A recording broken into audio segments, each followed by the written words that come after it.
Something is being decided about the Ozarks right now.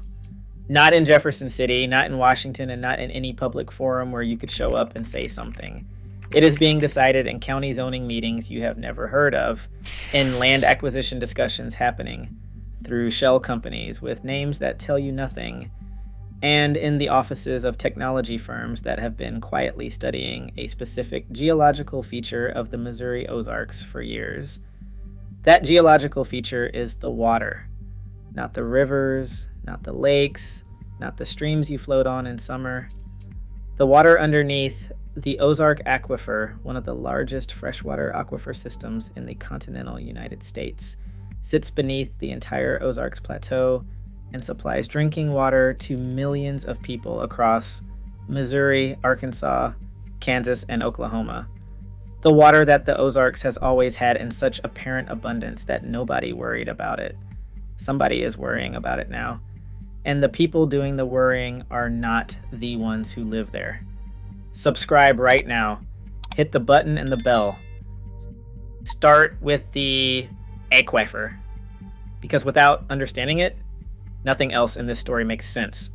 The Ozark Aquifer is not a lake underground. It is a vast network of fractures, caves, and porous rock formations in the limestone and dolomite beneath the Ozarks Plateau, saturated with some of the cleanest fresh water in North America. It took millions of years to fill. It is recharged by rainfall that percolates slowly down through the karst topography, including the sinkholes, caves, and natural drains that make the Ozarks look the way it does at the surface. That recharge is not fast. The water you pump out today took years, sometimes decades, to reach the aquifer. You cannot put it back quickly once it is gone. For most of the Ozarks' human history, the aquifer was treated as infinite. There was always more water. Springs flowed everywhere. Rivers ran clear and cold year-round, fed by aquifer discharge. Towns drilled wells and got water. Nobody counted how much was being taken because there was always more. The counting started recently, and what the counts show is not reassuring. As of 2025, the cities of Southwest Missouri, Springfield, Nixa, Ozark, Willard, and communities across 16 counties are scrambling to develop alternative water sources because water planners have calculated that the aquifer, as currently used, cannot sustain the region's projected growth through 2060. The city of Ozark, Missouri, the city literally named after the region, uses between 3 and 4 million gallons of water per day from the aquifer. They are currently passing emergency legislation to connect to surface water sources because they can no longer rely on groundwater alone going forward. 11 other communities in the same region are passing identical resolutions the same week. The director of Southwest Missouri Water, the regional organization tracking this, described the situation plainly. We have the same amount of water now that we did when the dinosaurs were here, but we are using it much faster. Missouri's statewide consumptive water demand is projected to rise by 18%, approximately 583 million gallons per day, by 2060, according to the Missouri Water Resources Plan. When water planners are stating those numbers publicly about the Ozark Aquifer, that is not a background concern. That is a warning being issued to anyone paying attention. Most people in the Ozarks are not paying attention to aquifer reports. That is not a criticism. It is a statement about how this kind of slow-moving crisis works. It is invisible until it is not. And by the time it becomes visible, the decisions that shaped it have already been made. Now add the second thing that is happening. While Ozarks communities are quietly scrambling for alternative water sources because the aquifer is under pressure, data centers are spreading across rural Missouri at a pace that nobody in the Ozarks seems to have fully registered yet. In March 2026, right now, data center developers announced proposals for hundreds of acres of Missouri farmland simultaneously. Warrenton, a town of fewer than 10,000 people, approved a 337-acre data center. The plan calls for 2 buildings totaling over 1.6 million square feet, a 40,000 square foot administrative building, and 12 emergency backup generators. Forestell approved 216 acres for a sprawling campus. Franklin County is facing 2 separate proposals, one for 495 acres from an Atlanta company, and another for 613 acres from a Texas company planning a 13-building hyperscale facility near Highway 100 and Interstate 44. Amazon is reported to be eyeing 900 acres in Montgomery County.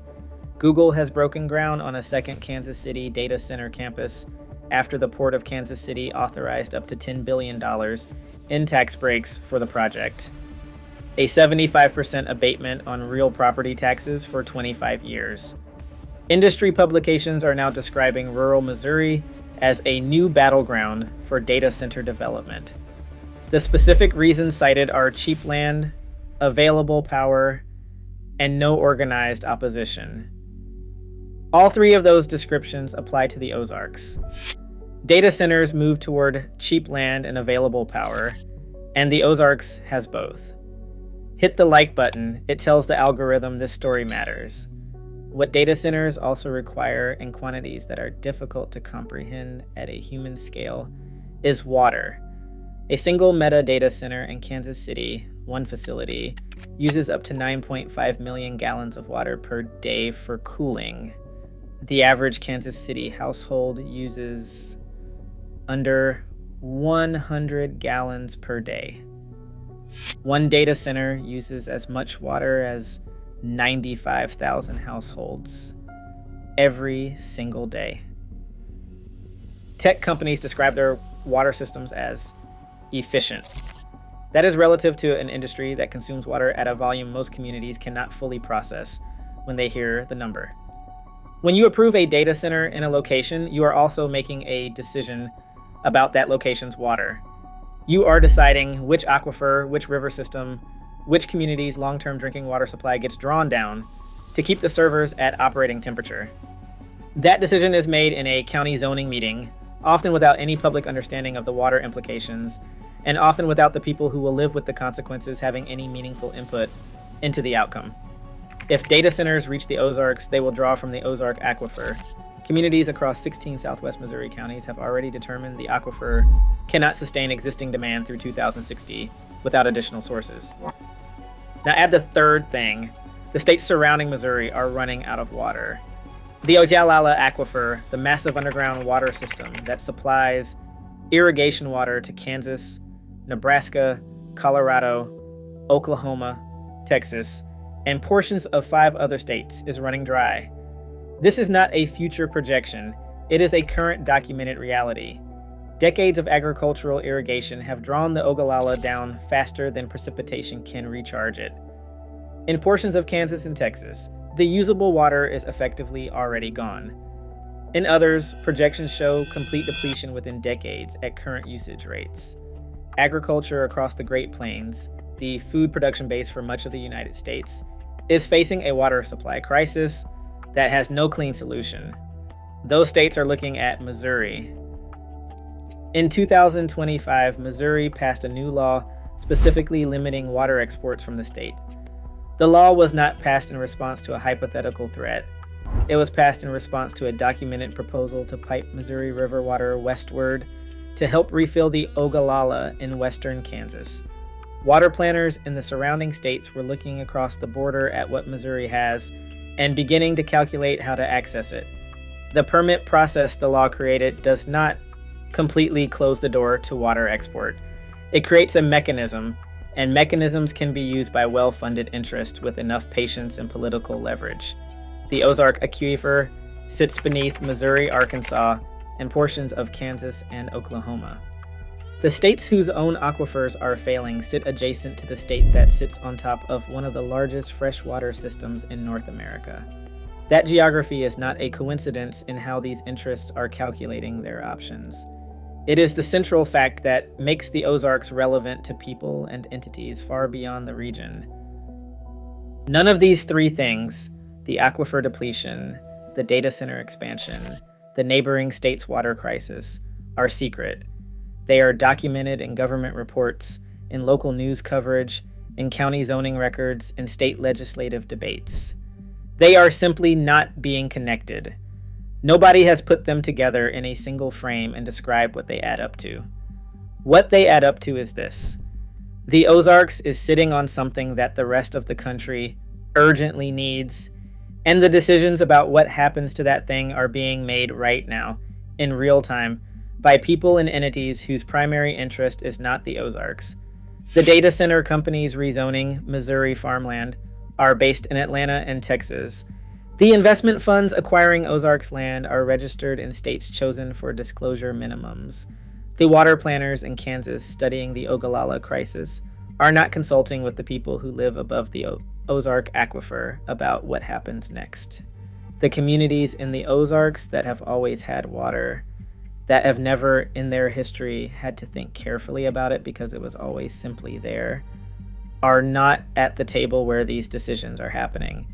There is a precedent for what happens when the Ozarks has something the outside world wants and the outside world moves to take it.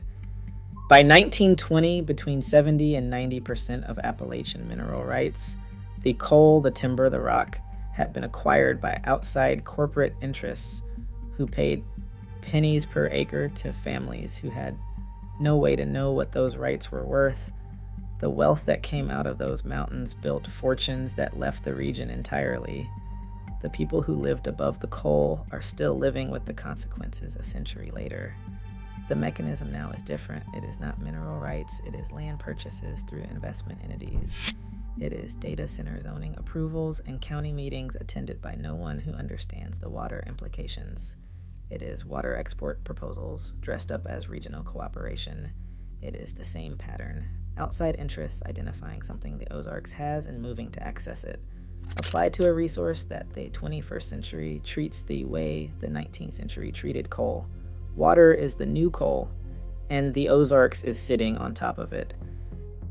This story is not finished. The data centers have not reached the Ozarks. The water export mechanisms are new. The aquifer depletion is a concern, not yet a crisis. There is still time, not unlimited time, but time for the people who live in the Ozarks to understand what is in play and to show up to the county meetings, the zoning hearings, and the legislative sessions where these decisions get made. But that window requires awareness. It requires knowing that the decisions are happening before they are finished.